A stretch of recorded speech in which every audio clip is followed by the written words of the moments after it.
ابو یوسف پیدائش 731 وفات 5 ربیع الاول 26 اپریل 798 امام ابو حنیفہ کے شاگرد اور حنفی مذہب کے ایک امام، یعقوب نام، ابو یوسف کنیت۔ آپ امام ابو حنیفہ کے بعد خلیفہ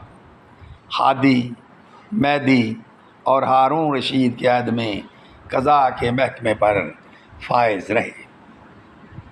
اور تاریخ اسلام میں پہلے شخص ہیں جن کو قاضی قاضات چیف جسٹس کے خطاب سے نوازا گیا۔ لیکن بادشاہ کی محفل میں ذکر کرتے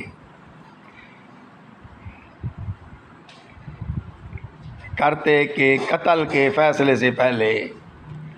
اللہ کے حضور دعا کرتے کہ ایسا نہ ہو